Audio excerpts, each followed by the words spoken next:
चलो अपन कंटिन्यू करते हैं जो हमारा क्वेश्चन था।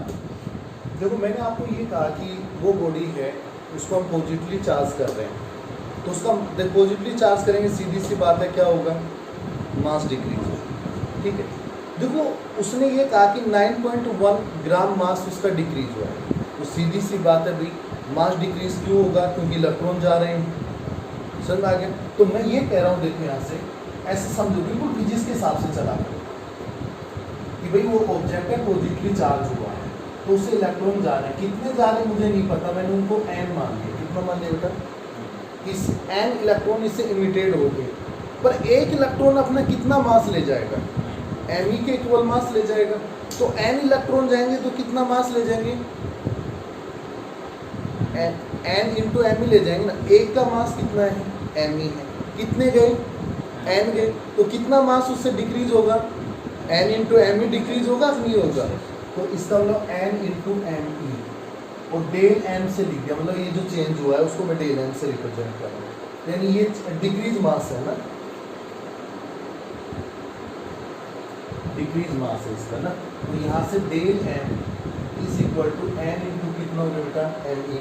अब डेल n तो आपको गिवन है ना कि भाई कितना मास उसका डिक्रीज हुआ, वो गिवन है आपको। तो 9.1 ग्राम, तो फिजिक्स में हम केजी में कन्वर्ट करते हैं, तो केजी में कन्वर्ट करेंगे तो कितना होगा भाई, 1000 से डिवाइड करेंगे ना तो 10⁻³ बन जाएगा। ठीक है, तो ये आ गया आपके पास में। अब देखो इलेक्ट्रॉन का मास कितना होता है बेटा, ये होता है, तो यहाँ से वैल्यू पुट करवाओ, तो कितना आ गया आपके पास में, del n 9.1 into 10⁻³ is equal to n into 9.1 into 10⁻³ 9.1 से 9.1 क्या हो गया, कैंसिल हो गया, तो बेटा n is equal to 10⁻³ upon 10⁻31। तो ये ऊपर जाएगा तो कितना हो जाएगा, ये आपके पास में हो गया, ये होगा, इतने इलेक्ट्रॉन इससे क्या हो गए, इमिटेड हो गए। ठीक है, बात समझ आ गया? ये तो नंबर ऑफ इलेक्ट्रॉन्स आ गया, कितने इलेक्ट्रॉन गए। तो एक इलेक्ट्रॉन जाता है तो प्लस ही चार्ज आता है, क्या आता है, प्लस ही चार्ज आता है। तो n इलेक्ट्रॉन गए तो कितना चार्ज आएगा, प्लस n ही चार्ज आएगा। तो ये तो आपका फर्स्ट क्वेश्चन हो गया। ठीक है, सेकंड,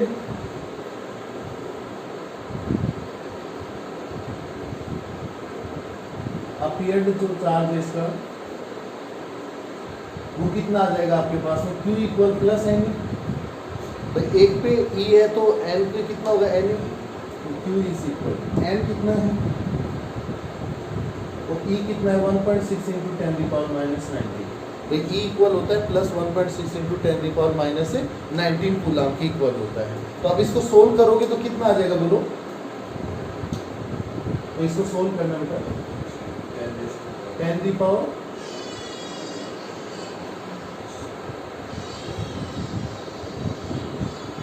आ जाएंगे।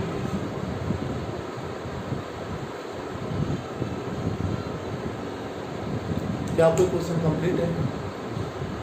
अब ऐसा ही डिक्रीज हुआ, इंक्रीज वाला दे दे तो कितने इलेक्ट्रॉन आए, समझ में आ गया, वो नेगेटिव चार्ज हो जाएगा। क्या इस टाइप का क्वेश्चन कर सकते हो? ऐसा क्वेश्चन आपकी बुक में है, ये सेम का सेम क्वेश्चन, एक बार जाके आप बुक से हो देखिए। ठीक है,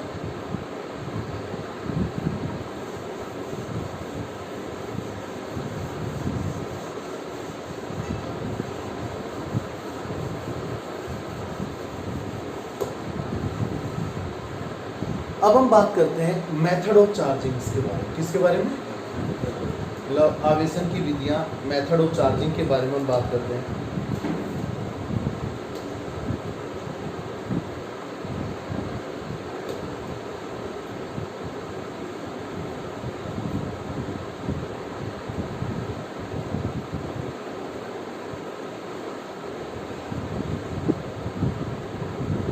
देखो बेटा चार्जिंग की 3 मेथड्स हैं, कितने हैं, 3 मेथड्स।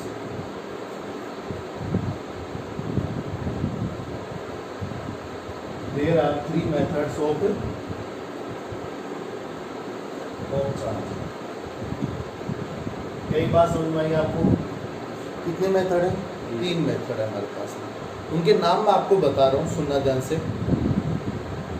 पहला जो नाम है चार्जिंग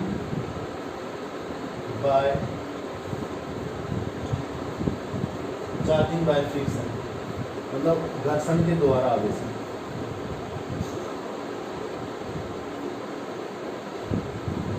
ठीक है। दूसरा हमारे पास में जो होता है चार्जिंग बाय कंडक्शन, चालन के द्वारा आवेश। और तीसरा जो होता है चार्जिंग बाय इंडक्शन।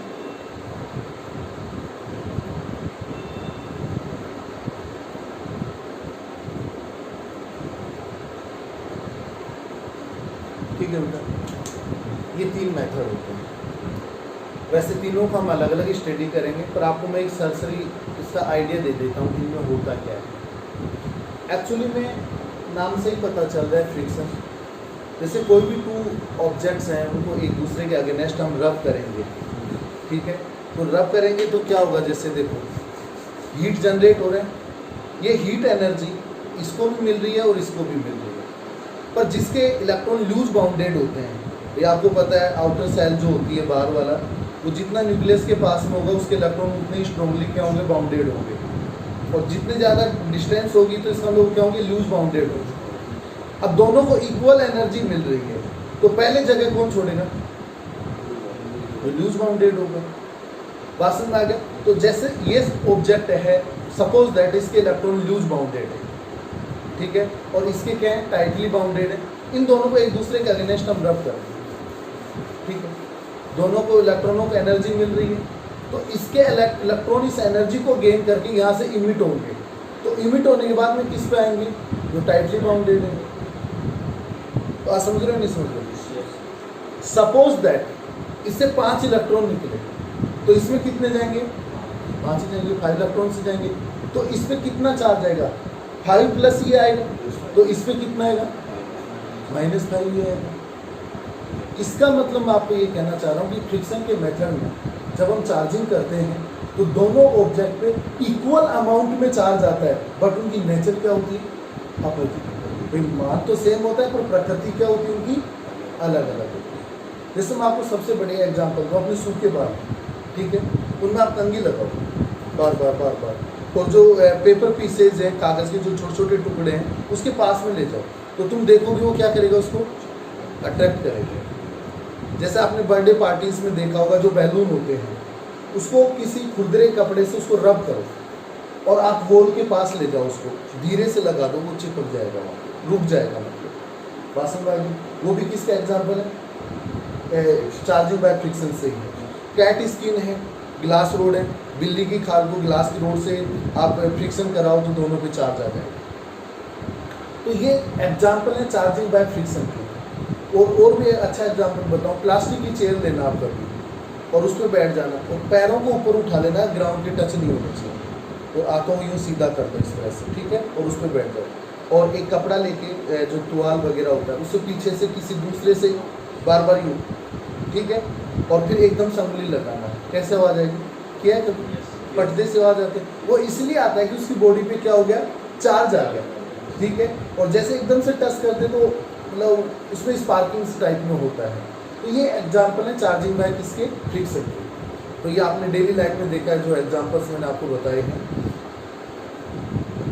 यानी ये बात समझ में आ गई आपको चार्जिंग बाय फ्रिक्शन के बारे में। अब मैं बात कर रहा हूँ चार्जिंग बाय कंडक्शन में।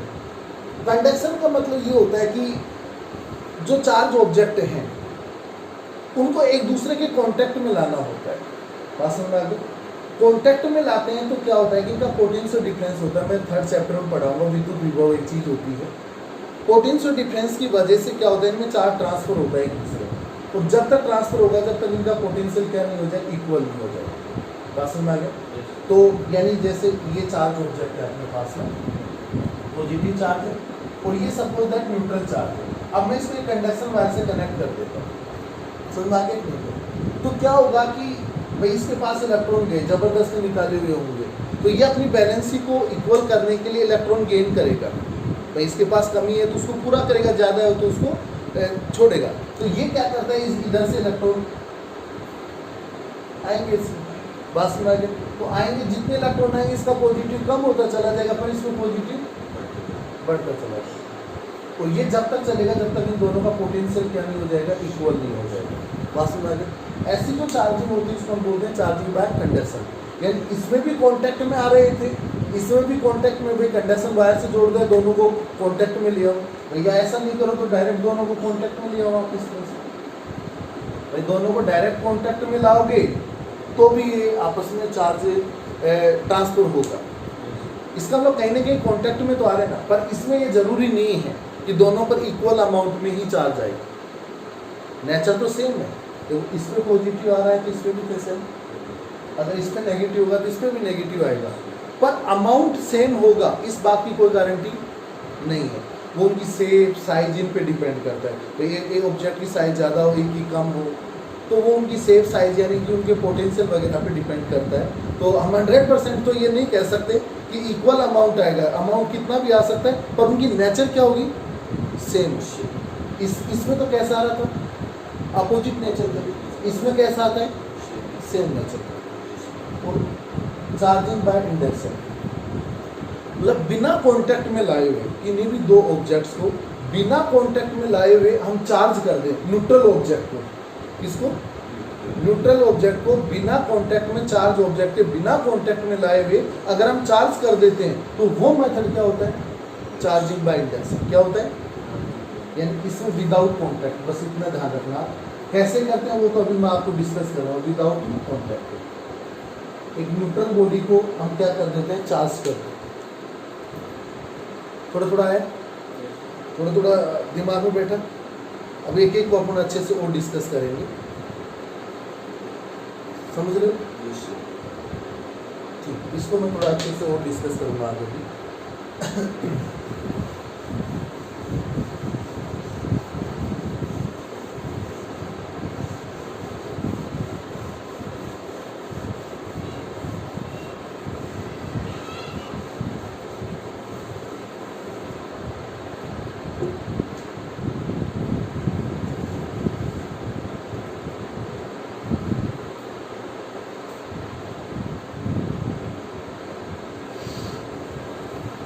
ठीक है, चार्जिंग बाय फ्रिक्शन सेम कहानी है। कोई भी टू ऑब्जेक्ट हैं, ठीक है, उनको रब करते हैं अगेंस्ट ईच अदर, ठीक है, तो जो लूज बाउंडेड इलेक्ट्रॉन्स होते हैं वो इमिट हो जाते हैं, ठीक है, और टाइटली बाउंडेड ऑब्जेक्ट में चले जाते हैं। ये लूज बाउंडेड और टाइट बाउंडेड के लिए कुछ लोग एक वर्ड यूज़ करते हैं, उसको बोलते हैं बर्क फंक्शन। क्या बोलते हैं बेटा, चलो इसके बारे में बताइए। बर्क फंक्शन, बर्क फंक्शन में क्या बोलते हैं, अभी आएगा जो मैं बता रहा हूँ। वर्क फंक्शन से डिफाइन करते हैं, ठीक है। तो मैं आपको ये कह रहा हूँ कि जो वर्क फंक्शन होता है ये क्या होता है एक्चुअली में, कि किसी भी ऑब्जेक्ट से इलेक्ट्रॉन्स को इमिट करने के लिए मिनिमम रिक्वायर्ड एनर्जी जो होती है, कोई भी ऑब्जेक्ट है उसे इलेक्ट्रॉन को इमिट करने के लिए मिनिमम रिक्वायर्ड जो एनर्जी होती है उसी को क्या बोलते हैं, वर्क फंक्शन, कार्यफलन बोलते हैं। समझ में आ गया, बात समझ रहे नहीं समझ रहे? तो मतलब ये है कि भाई कोई भी वस्तु है उसे एक इलेक्ट्रॉन को निकालने के लिए कम से कम हमें कितनी ऊर्जा चाहिए, उसको क्या बोलते हैं, कार्यफलन। समझ में आ रहा है नहीं आ रहा? तो एक बात बताओ, जिसके इलेक्ट्रॉन लूज बाउंडेड होंगे, ठीक है, लूज बाउंडेड है, ठीक है ना। अब मैं आपको ये कह रहा हूँ लूज बाउंडेड है और इसके क्या है बेटा, टाइटली बाउंडेड है। तो लूज बाउंडेड जिसके इलेक्ट्रॉन है इसका वर्क फंक्शन ज्यादा होगा या कम होगा, मिनिमम रिक्वायर्ड एनर्जी इसको ज्यादा चाहिए कम चाहिए, कम चाहिए ना भाई, ढीले बंदे हुए तो कम ऊर्जा चाहिए उसको, तो इसका वर्क फंक्शन क्या होगा, कम होगा, और इसका वर्क फंक्शन क्या होगा, ज़्यादा होगा। तो कुछ लोग ऐसे कह देते हैं कि भाई कम वर्क फंक्शन वाले इलेक्ट्रॉन्स के ऑब्जेक्ट के जो इलेक्ट्रॉन है वो इमिटेट हो जाते हैं और ज़्यादा बड़ा फंक्शन वाले में क्या होते हैं चले जाते हैं। तो वो मतलब मैं लूज और टाइट वर्ड यूज़ कर रहा हूँ, कुछ लोग इसकी जगह बड़ा फंक्शन भी यूज़ कर लेते हैं, तो मैंने इसलिए क्लियर कर दिया कि बड़ा फंक्शन का मीनिंग क्या होता है। क्या आपको समझ में आ गई इस बात को अच्छे से?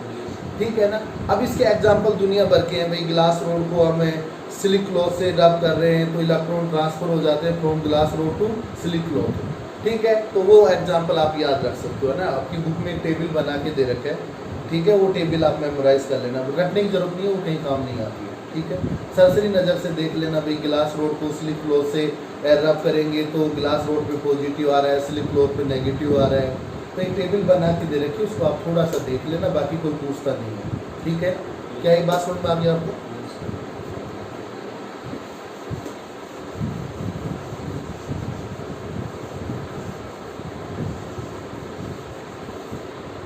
अब बात करते हैं चार्जिंग बाय कंडक्शन।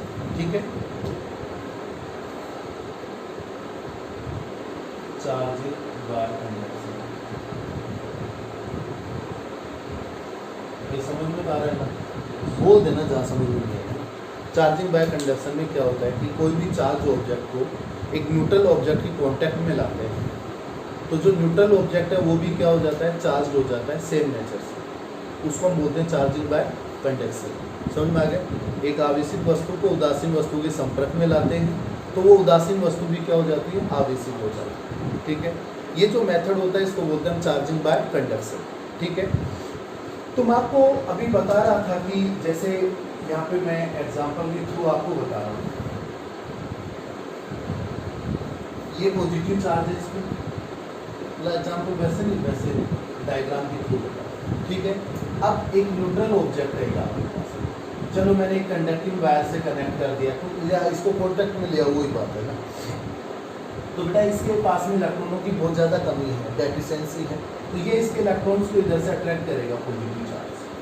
ठीक है, तो इलेक्ट्रॉन इधर आएंगे इसमें। ठीक है, तो इसका पॉजिटिव चार्ज क्या होगा, डिक्रीज होगा, क्योंकि इसकी डेफिशिएंसी जो थी वो कवर हो रही है। पर इसमें क्या होगा, है ना, अब पॉजिटिव इसमें क्या होगा, इंक्रीज होता जाएगा। तो इसका मतलब सेम नेचर से आ रहा है। अगर मैं ये कहूँ बेटा ये नेगेटिव चार्ज है, ठीक है, और ये कैसा है, न्यूट्रल है। अब मैं कंडक्टिंग वायर से इसको कनेक्ट कर दूँ तो क्या होगा, अब इसके पास इलेक्ट्रॉन बहुत ज़्यादा है, तो ये क्या चाहेगा, अपने इलेक्ट्रॉनों को इधर जाएंगे। जब इलेक्ट्रॉन इधर जाएंगे तो इसके पास इलेक्ट्रॉनों की कमी होगी, तो नेगेटिव चार्ज इसका क्या होगा, डिक्रीज होगा। पर अब इसके पास इलेक्ट्रॉन जा रहे हैं तो एक्सिस ऑफ इलेक्ट्रॉन्स हो रहा है, तो कैसे चार्ज आएगा, नेगेटिव। जब आप समझ पाएंगे, मैं आपको एक बहुत अच्छा कॉन्सेप्ट दे रहा हूँ, वो याद रखना।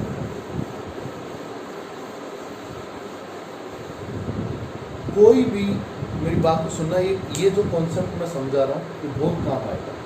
आपकी बुक में कम से कम 7 से 8 न्यूमेरिकल इस कॉन्सेप्ट पे हैं। कोई भी टू आइडेंटिकल मेटल, एक चीज़ याद रखना, ये कंडक्टर होने चाहिए बेटा, इंसुलेटर नहीं होने चाहिए, कुछ चालक नहीं होने चाहिए, है ना। मैं आपको ये कह रहा हूँ कि कोई भी टू आइडेंटिकल कंडक्टर्स होते हैं, चालक जो होते हैं जिनमें करंट फ्लो होता है। आइडेंटिकल मतलब होता है समान, मतलब एक लोहे का है तो दूसरा भी किसका होना चाहिए, लोहे का। एक जितनी शेप इसकी उतनी शेप उसकी।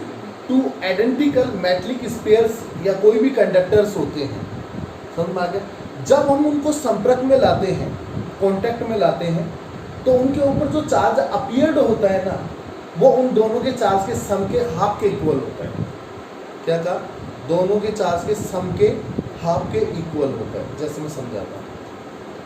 इंपॉर्टेंट फैक्ट है ये।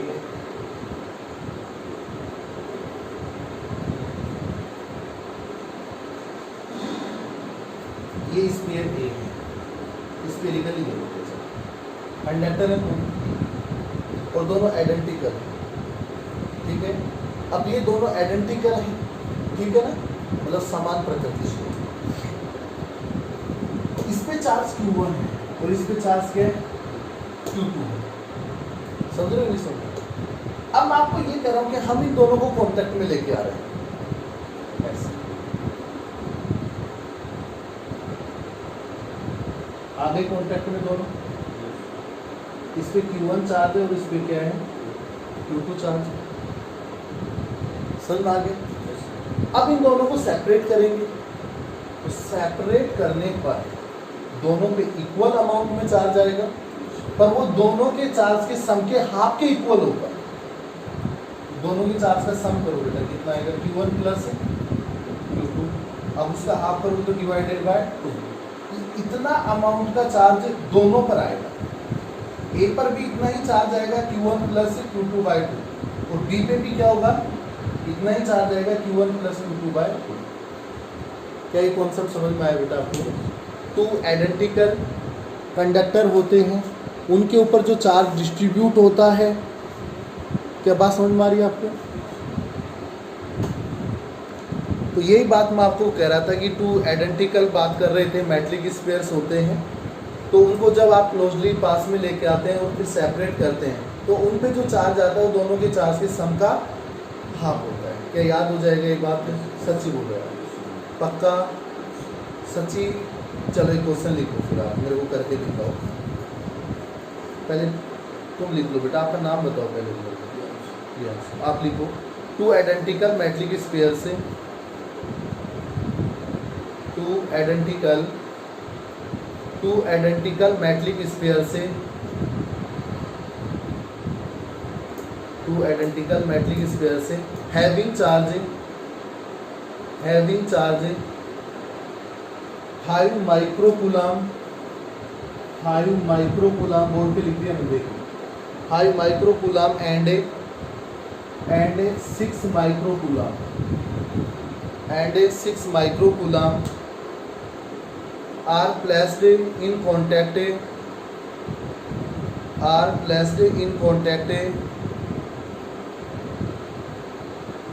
and then separated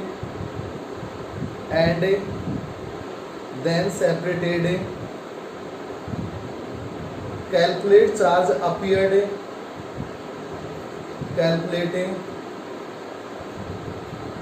charge appeared on both spheres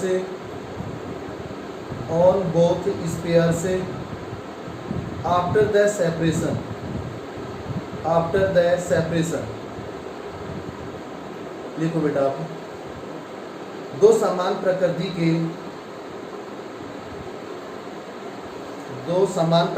के धातु के गोलों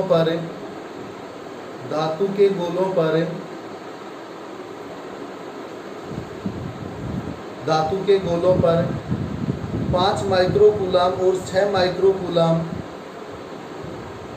माइक्रोकूलम आवेश है, 6 माइक्रोकूलम आवेश है, तथा उनको परस्पर संपर्क में लाकर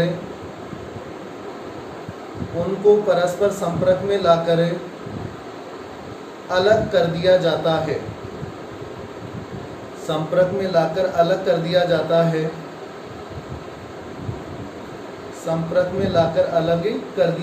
है, तो उन पर उत्पन्न होने वाले आवेश का मान ज्ञात करो।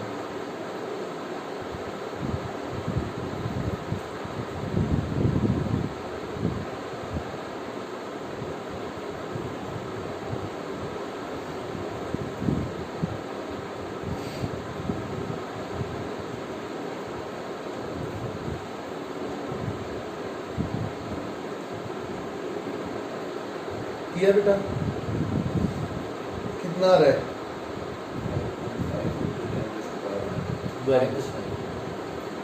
माइनस कैसे आ गया? 1 माइक्रोकूलम इक्वल कितना होता है? माइक्रो में 6 होता है, और नैनो में कितना होता है? 9 होता है। ये माइंड में सेट कर दो। 1 माइक्रो इज इक्वल टू कितना होता है बेटा? 1 माइक्रो इक्वल कितना होता है?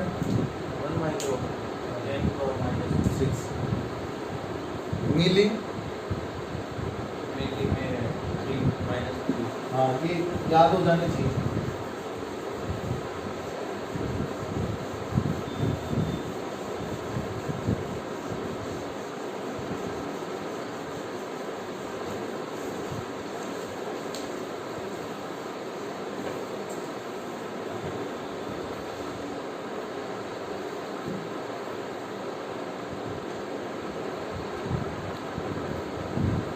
मैंने आपको बोला था कि 2 आइडेंटिकल स्फीयर्स होते हैं, उनको कांटेक्ट में लाते हैं तो उनके बाद में जो चार्ज आता है आपको सीधा से याद रखना है, दोनों पे जो चार्ज है उसका सम करो 2 से डिवाइड करो, बेसिक कॉन्सेप्ट। ठीक है, तो अब वो ये कह रहा है देखो कि 2 मेटलिक आइडेंटिकल स्फीयर्स है उसके पास। चलो एक को नाम हम क्या दे देते हैं ए और दूसरे को क्या दे देते हैं बी, आइडेंटिकल। ठीक है, तो क्यू ए 5 माइक्रो कूलम और Q B is equal to कितना होता है 6 माइक्रो कूलम। इसको कांटेक्ट में ला रहा है, फिर सेपरेट कर रहा है। तो आपको कॉन्सेप्ट मैंने क्या बताया था, दोनों के चार्ज को सम करना है और 2 से डिवाइड करना है। तो 5 + 6/2 इज इक्वल टू 11/2 यानी 5.5 माइक्रो कूलम है। ठीक है, और 1 micro coulomb is equal to 10⁻⁻6 coulomb होता है। ये बात आपको अच्छे से मैंने बता रखी है। तो यानी कि अब इन पे जो चार्ज आएगा ना, इसको मैं QA डैश मतलब नया चार्ज आएगा 5.5 माइक्रो कूलम। तो QB dash is equal to कितना होगा भाई 5.5 माइक्रो कूलम की होगा। क्या ये बात समझ में आ गया आपको? यहाँ से कोई प्रॉब्लम है भाई? ठीक है, तो आपको charging by friction, charging by conduction दोनों समझ में आ गई। और चार्जिंग बाय कंडक्शन में हमने एक अच्छा सा कॉन्सेप्ट भी सीख लिया कि समान प्रकृति के होते हैं तो दोनों को सम करके 2 से हम क्या कर देते हैं, डिवाइड कर देते हैं। उसके बाद में तीसरा जो मेथड था चार्जिंग बाय इंडक्शन, भाई it is the process of charging कि without contact we charge, without contact we charge a neutral body with charge, यानी कि बिना संपर्क में लाए हुए एक उदासीन वस्तु को आवेशित वस्तु से क्या करते हैं, चार्ज करते हैं। ये जो मेथड होता है उसको हम प्रेरण द्वारा आवेशन बोलते हैं। प्रेरण मतलब दूर से ही प्रेरित करना, एक तरह से जैसे मैं आपको पढ़ा रहा हूँ प्रेरित करना।